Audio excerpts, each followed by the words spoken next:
Hello, everybody. Welcome. It's day 4. Can you believe it? We are here.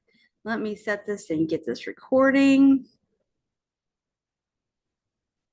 I am coming to you guys from Hollywood, Florida. I'm over here for a conference, so taking a bit of a little pause during our lunch hour to bring this to you guys live for day 4. So thank you for being here, and Mike, thank you for your team for adjusting to the other location. So that's great. So today on day 4, guys, we are going to be talking about now bringing all of this together and taking what has been learned in the class and take it out into the real world and make sure that we are able to execute on all the time we've spent learning the material, because otherwise, what were we all here for, right? So let me go ahead and share my screen with you guys. And then we will get going here.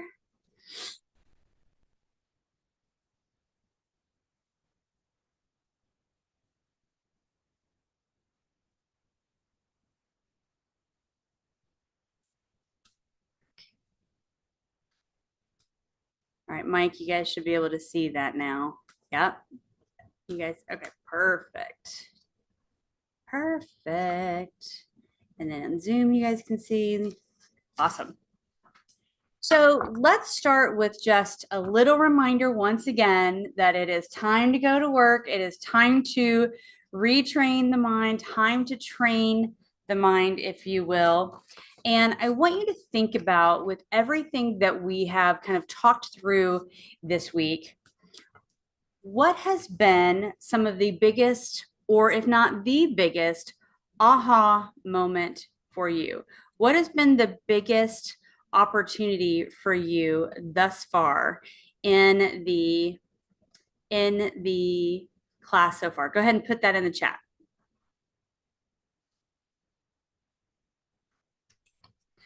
Put it into the chat.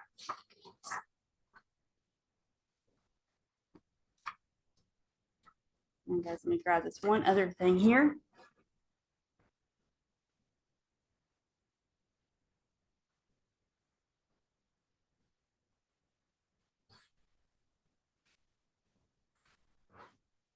Hang on, Mike. I'm making it work for you guys. Give me 2 seconds.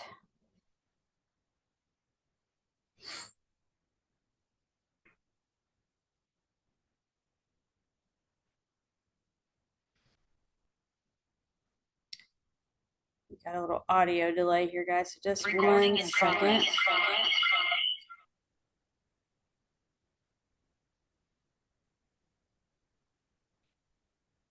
Okay, that works. That works.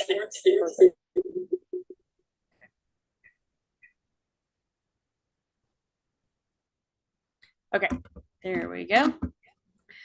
All right. No, Sharon, there's not going to be a workbook for today. You guys are going to do some work by yourself. You're just going to need a regular little piece of paper and a pen, and that's it. A pen and a piece of paper, and that will be it. So in the retraining of our mind, the biggest piece that we're going to want to think about is this thing called the reticular activating system. The reticular activating system. And the reticular activating system is going to be the thing that lets us put all of this information together.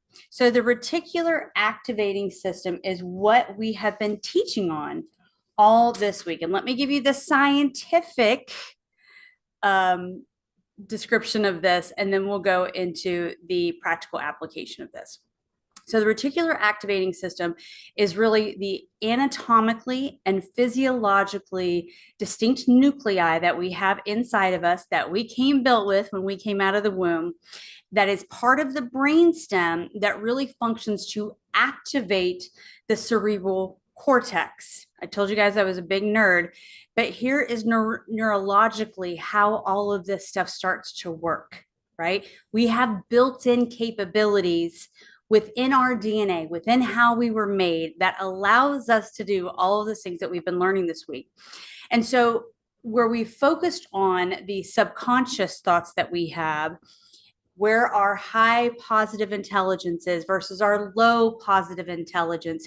And when we're finding out if our saboteurs are in play, and when we're finding out whether our thoughts are serving us or if they are sabotaging us, this is what the reticular activating system is going to do. Is as we are training our subconscious to think differently and to act differently based off what we are telling it to be true, the reticular activating system is taking those now new subconscious thoughts and marrying them with our conscious thoughts to create the actions that will propel us forward into accomplishing what we want to do. And it has all these incredible chemicals. It releases our motor function for us, our movement, our emotions, our ability to remember is all coming from this reticular activating system. And it would probably surprise some of you, maybe not all of you, that a lot of times our memories now that we see as adults are now memories of memories of memories of memories. It's not a true memory of what the event actually was. That's the reticular activating system. Okay. And yes, understanding how our beliefs shape our reality. That is exactly right. And so let's go back just quickly from yesterday through our sage powers, because I want to see which sage power is most resonating with you, or one that you see consciously you may do pretty well at, but subconsciously you need to go find that sage when these tough moments come. So the sage one was the power to empathize. It's the power to empathize with others or ourselves when we're having difficulty or when we're having trouble connecting. How do I first seek to understand and then to be understood, right? Then we had the exploring, the power to explore. I'm going to go and be that anthropologist. There might be something here, I'm not sure, but I'm not exploring from a place of absolution to find something. I'm exploring based out of curiosity. I'm exploring to see what else could be.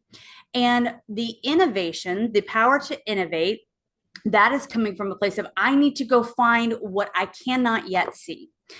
Problem solving, solution finding. When we've tried everything else, we've always done it that way. We've never done it that way. And I'm going to go now find what is not necessarily right here and keep doing other things and keep trying new ideas until I'm able to actually see a solution. The navigating, right? The power to navigate. This is one that I really, really have to be conscious on. And that is in the ability to say yes and. Yes, I like that idea. And here's why that would work, right? And then we also have the ability to activate that allows us to then say, okay, let's not sit here and stew on all the potential ideas anymore. Let's actually decide and go make it happen. And that's where the excitement of everything comes in. So today, we're going to be really talking about bringing all this together. So I want to ask you, how many of you truly know the difference between envisioning and dreaming? Envisioning and dreaming. Envisioning is the difference of visualizing that something can happen. Dreaming, how many of you, when you were a young kid, young little boy, young little girl, you dreamed of being something? What do you want to be when you grow up, right? We're always asked that question in grade school. What do you want to be when you grow up?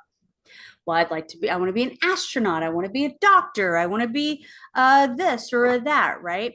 But what we don't always see is that in the process of that, we are dreaming of what we would like to have happen, but we don't always get to see it happen because we aren't thinking about what it's going to take to happen.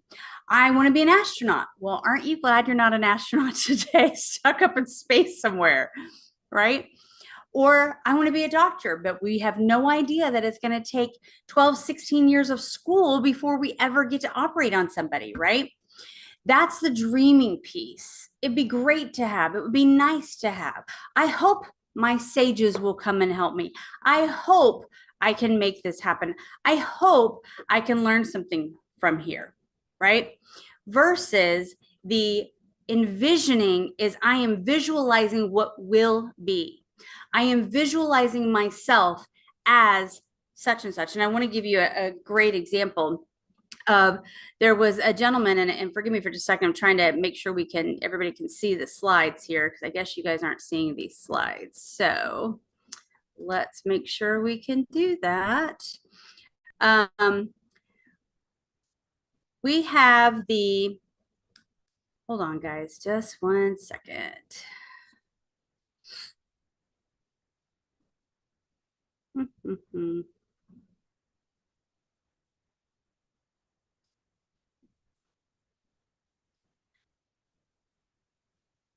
Okay, now do you guys see that? Okay, good, Mike. Thanks. Sorry. Let me know, Mike, if you guys have issues.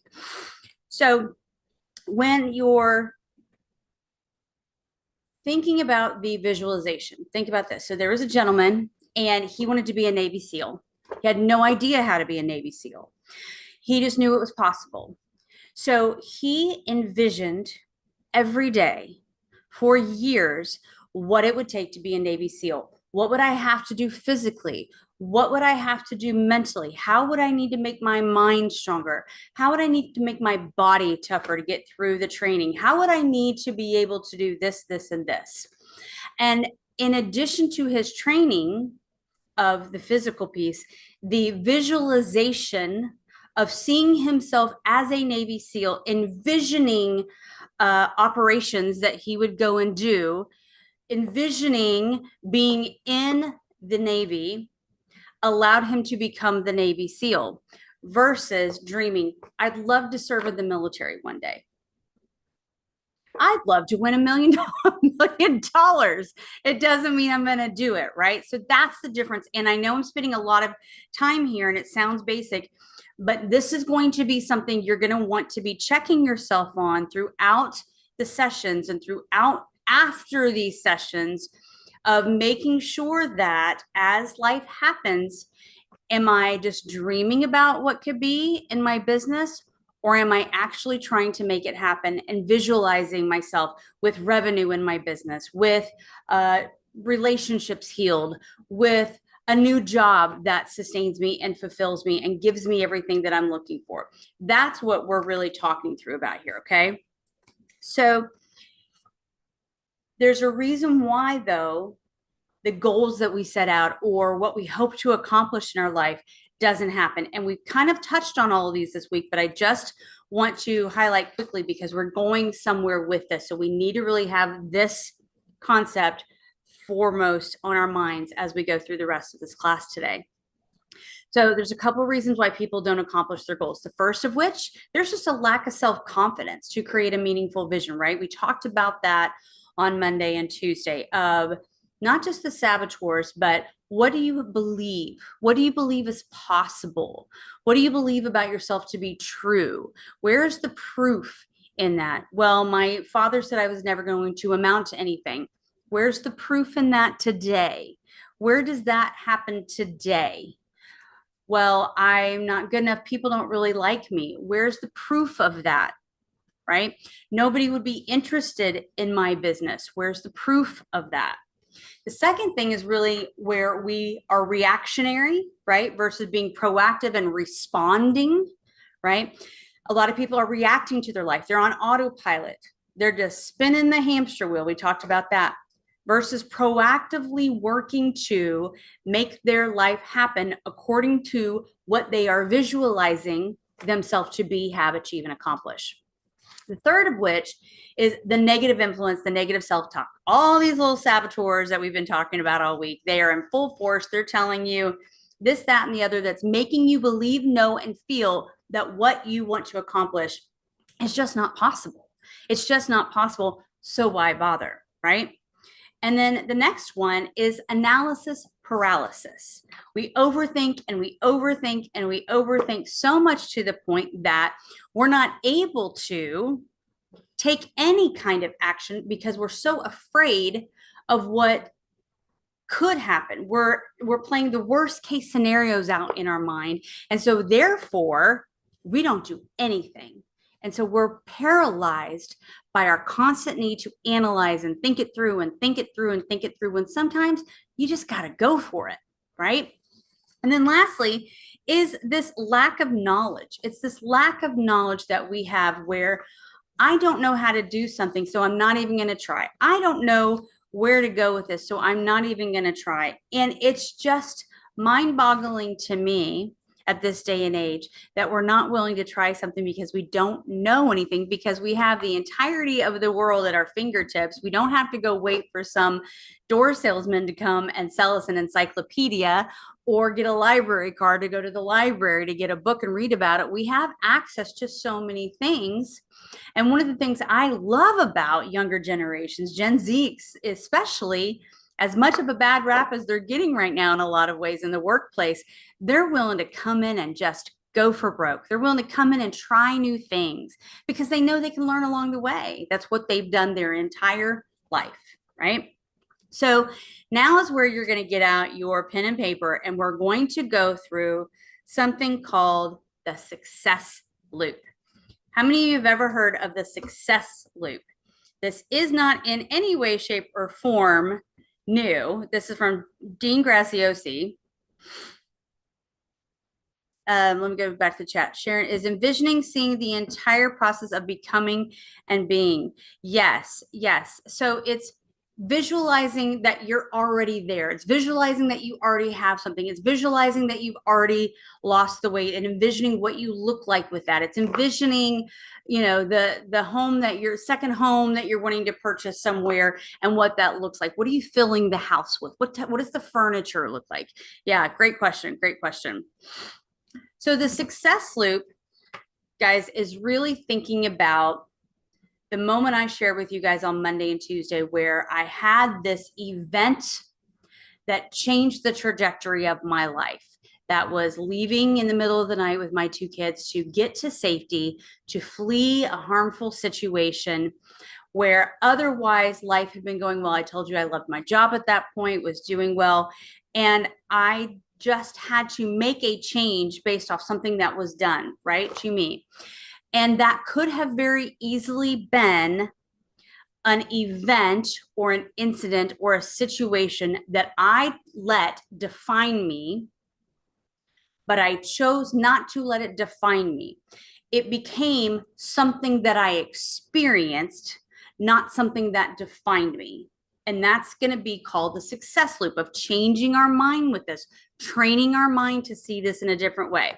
So on your pen, on your paper, you're going to draw this wonderful little circle with the stem kind of going out to the top right a little bit more than it goes out to the left. And then there's 5 lines on each side. And then there is a line on the bottom. Okay. So I want you guys to think about, as you're drawing that, how many of you have ever had a life-altering event that completely impacted you, that completely impacted how you see the world, that completely changed the trajectory of your life, and not necessarily in the greatest of ways? It was an event that shook you to your core. Maybe it was a divorce. Maybe it was a loss of a job. You know, another piece for me would have been I had to drain my 401k. Maybe a loss of a loved one that was unexpected, a tragic accident. Think about something very traumatizing for you. Okay. And I'm not talking about the traumatizing events that you have to go to therapy for. I'm talking about a life event that nobody in you know, middle school or high school tells you could be possible as you become an adult, right? Everybody wants to become an adult, and then you realize life is full of these wonderful beauties of options, right? You can pick the most recent, Sharon, if you want to. It can be anything. It can be any event that you want it to be. So as you're thinking of that event, I want you to think about sitting in that moment and how you felt. Sitting in that moment and how you felt. What was happening?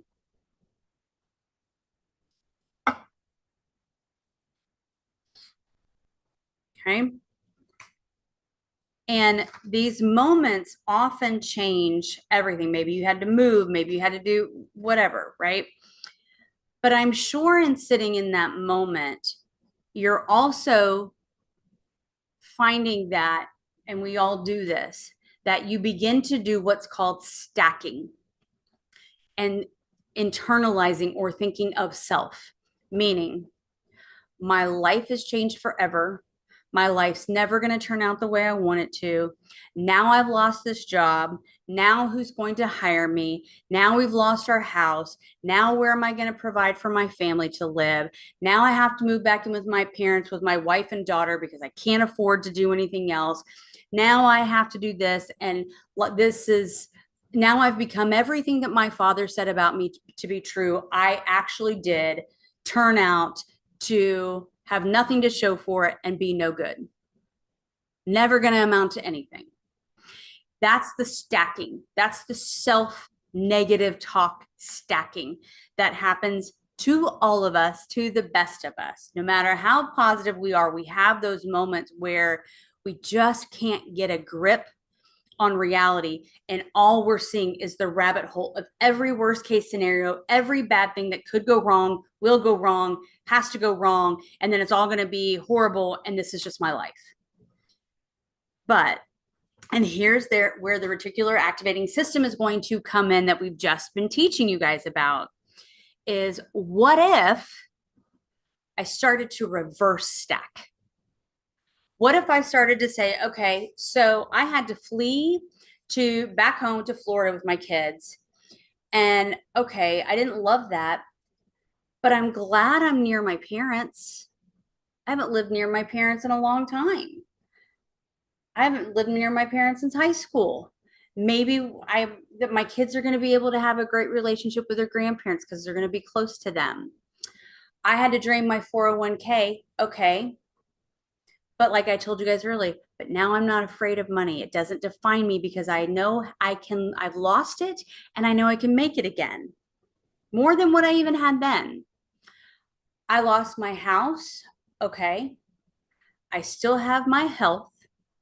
I still have my family. We're all safe and sound. I can still go get another job. I can start to provide for my family again. It may not be a home that we own, but I can put a roof over their head. I had cancer and now I am cancer free, which is awesome. And instead of thinking about all the things I don't have from that experience, I can think about, man, but I'm going to live through that. And how many other people am I going to get to relate to, because we're all going through this together. And this is going to sound like, okay, Darla, that's just cheesy and you're just trying to think. It's just positive thinking and positive affirmations. It is so much more than that, guys. It's science. It's this reticular activating system that is begging you to let it work for you. It is begging you to wipe away quickly those negative thoughts, the saboteurs who surely are going to be in all full force, especially that you now are aware of this. You're going to now see this all the time.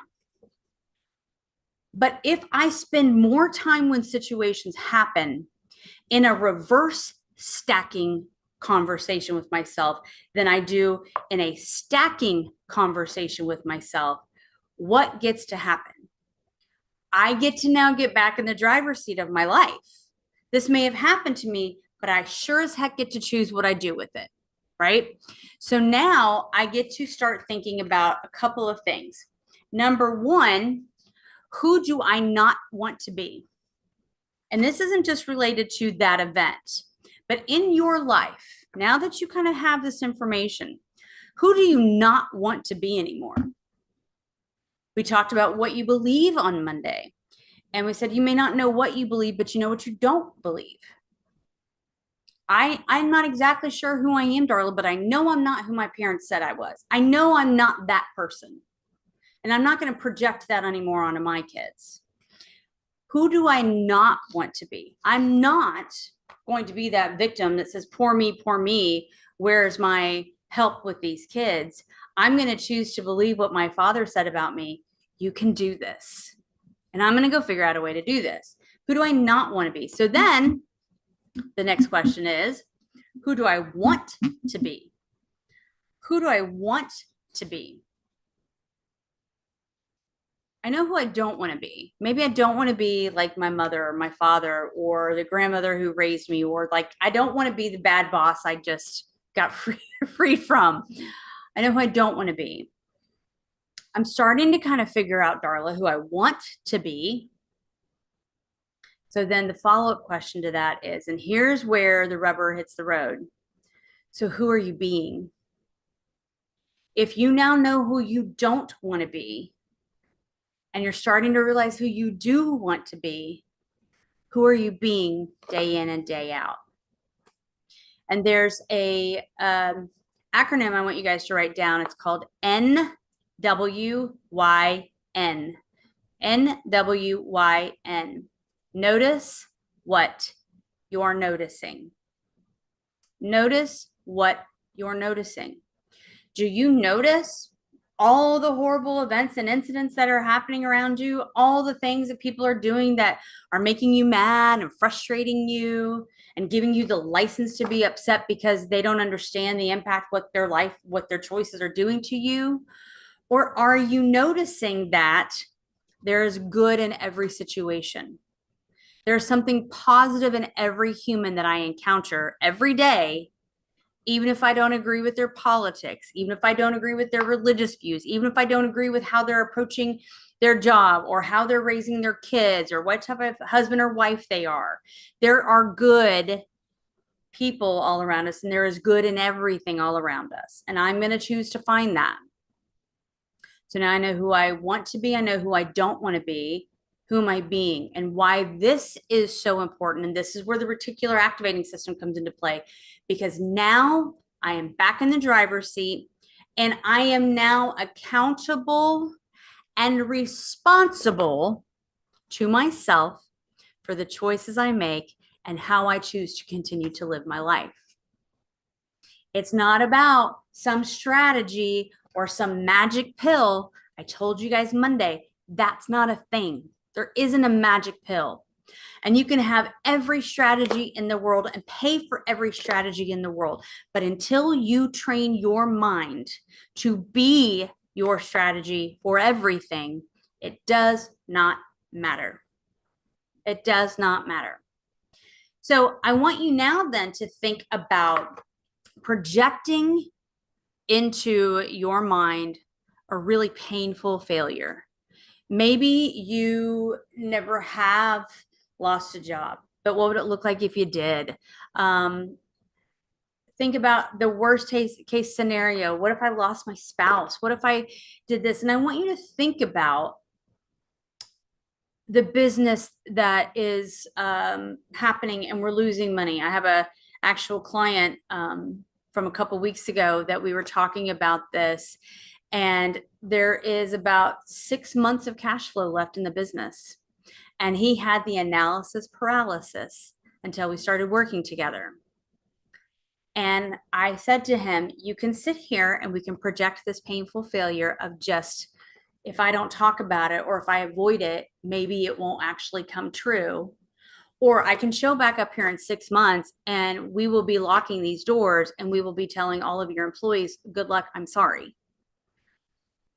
Projecting that painful failure for a minute lets you understand from an accountability and responsibility standpoint, you have the power to change your circumstance. You have the power to change the projection of your life. You have the power to change the future of your life. You have the power to change the rest of your day. You have the power to change how you are viewing a situation that you might be going through with your family financially. Okay, this isn't the most ideal world. However, 6 months from now, I can see where we can be if we start to make some changes right now. And these implemental changes that we're going to make every single day, and these choices we're going to make that are going to fuel our sages, that are going to fuel our intentionality, that is going to fuel our reticular activating system, that is going to fuel my belief system, that is going to allow me to continue to show up for me based off my values, based off what I know to be true, based off what gives me meaning, purpose, and joy in my life, then I can pretty much handle whatever everybody else is doing because they're not driving me. I'm driving me. right?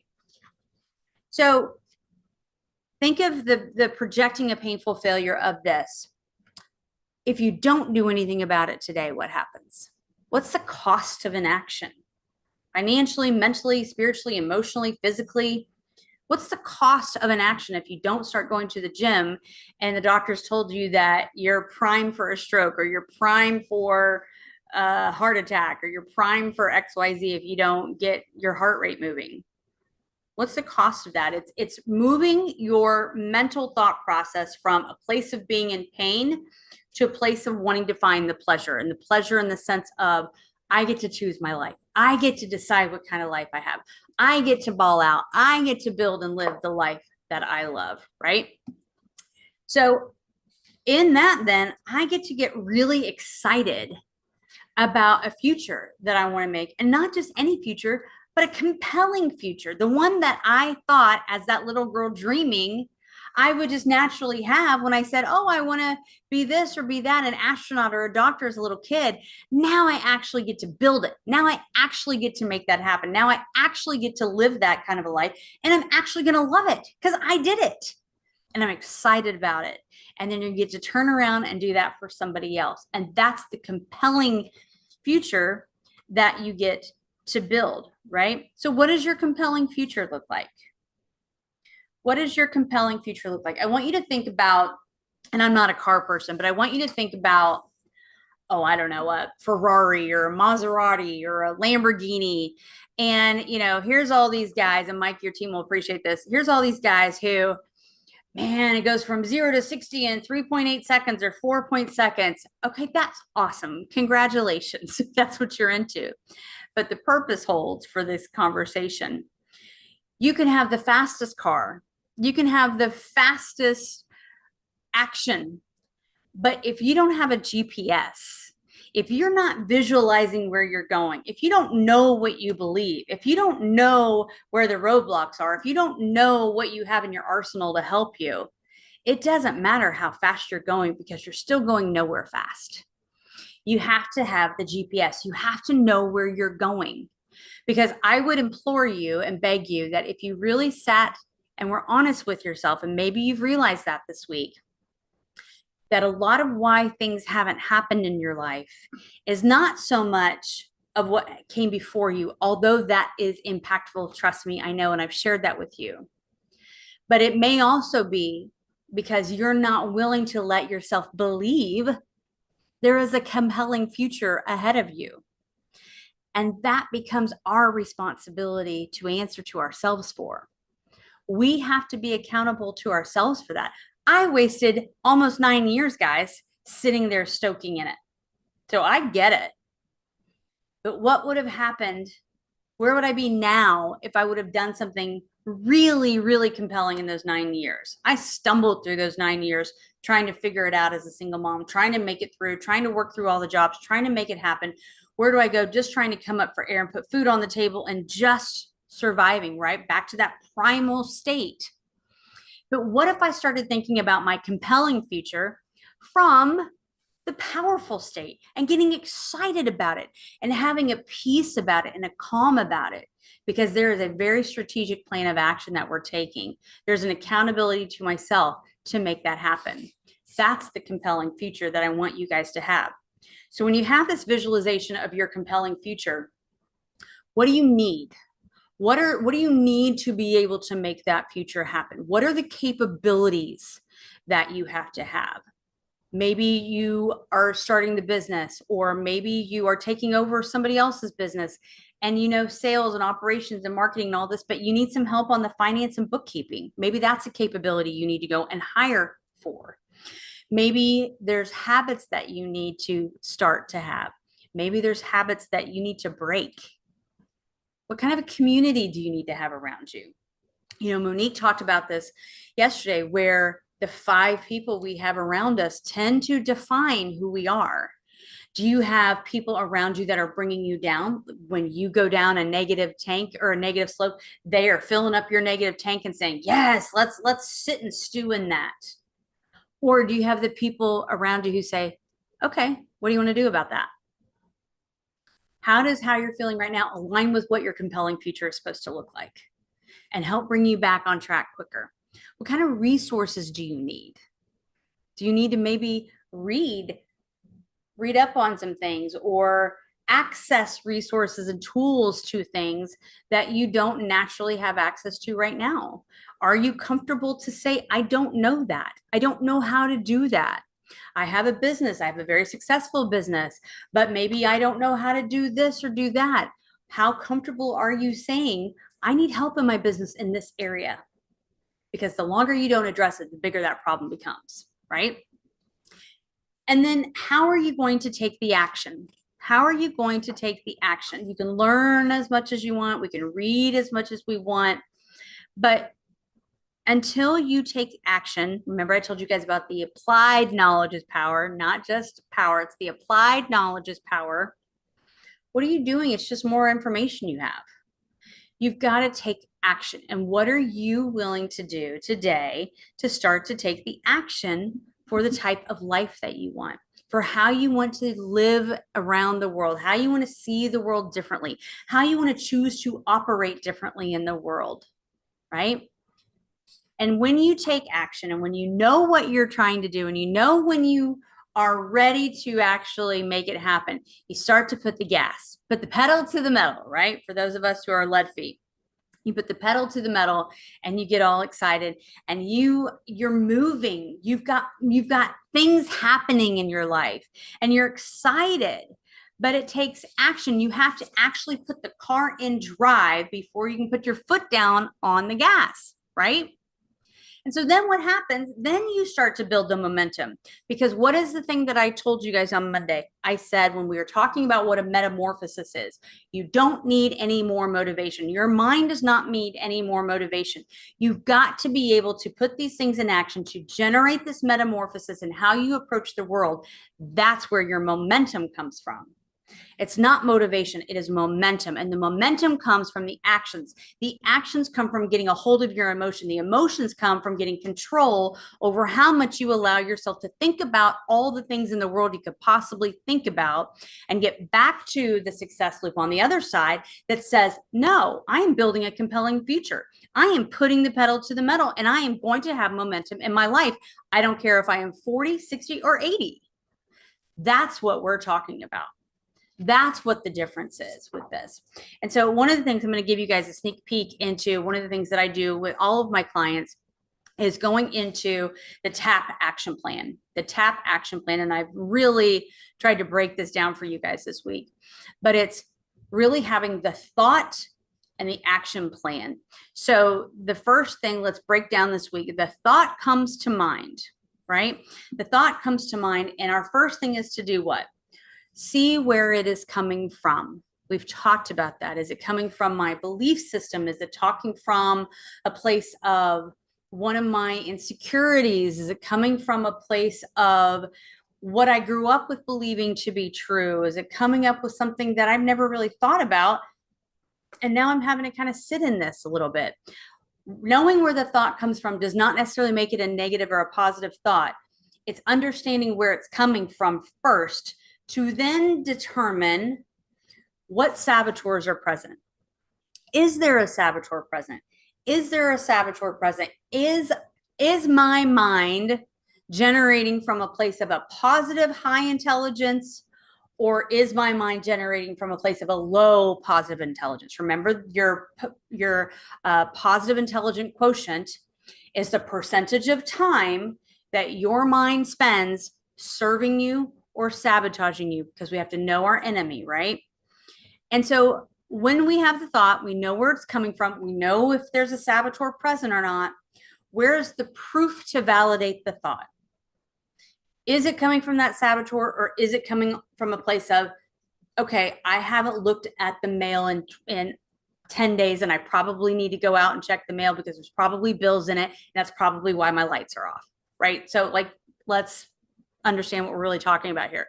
But where is the proof for the thought? Where is that coming from? And then is that thought serving me or sabotaging me as it pertains to my goals, my desired outcomes, my compelling future that I want to make for myself? Is it serving me or sabotaging me? And then if it's sabotaging me, okay, I'm recognizing that. I don't want to go down that road. I don't want to attach a negative emotion to it. I need to go determine in my toolkit which sage I need to go and bring to help me. Which sage do I need to go bring? Okay, this person is telling me that I'm all completely wrong, and I know that I'm right because I created the concept of whatever this was. I need to get my empathizer. I need to go get my empathizer cape and put the cape on that lets me be empathetic to talk to this person, identify where they are coming from, figure out why they think what they think, to then know how to have a conversation that is engaging, that is an exchange of information that allows me to empathize with them, right? Okay, so I've got another thought coming in. My saboteur is here, is in full force. Maybe I need a couple of them. Maybe I need to go and really explore. Okay, oh, that kind of hit a nerve with me. I need to go and explore that. And then from exploring that, that's going to make me take a different action. I'm going to have the power to explore and the power to activate and the power to navigate. Those are the things that we're thinking of. And then I'm going to take the action to align with my goals and with my compelling future.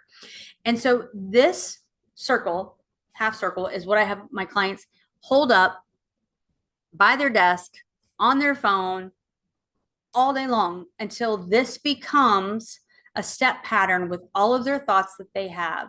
And we do this for a solid amount of time and coming in, because this has to be the foundation before we can build on other things and their concepts of going on. So things are going wrong in the business. Well, you're making bad financial decisions. Why are you making bad financial decisions? Why are you doing this? Why are you taking on clients that don't serve you?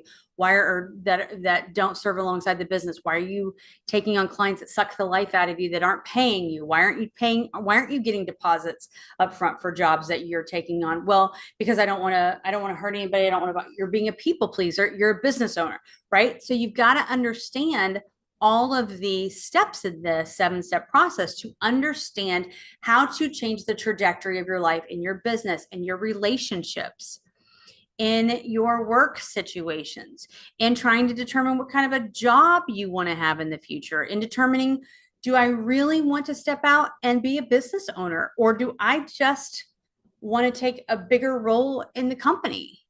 What does that need to look like? Is there something that is compelling me to feel like I have to take on that type of a role when I really don't want to? What aligns with my belief system? What aligns with what makes me me? What aligns with what brings me purpose and joy and keeps me in that powerful state of thinking, identifying who those saboteurs are, and then allows me to then make compelling action that will help me and change the trajectory of my life, right? So those are the things that we're talking through here as we are trying to help you guys with this day and making sure that you have all the things that you need so that you can create this compelling life that you guys want to have, and you can create this opportunity for you to be able to know, feel, sense, see, understand that everything you have in your life is possible for you if you will just let yourself go through this process and be able to take the time to think through it. Because we are not always the victim. Everybody is not always out to get us. Everybody is not always out to try to hurt us. Everybody is not always out in the world to try to do this, that, and the other for us. And that's what we're trying to get you guys to understand, right? So there's going to be a little link down here at the bottom. And if you guys are looking to kind of take your life or your business further, or you want to have just a chat further with this, some of you guys have already done this, but you're wanting to just kind of see what else it could look like, that's my link where it says schedule call with Darla. Just click on that and we can kind of walk through that.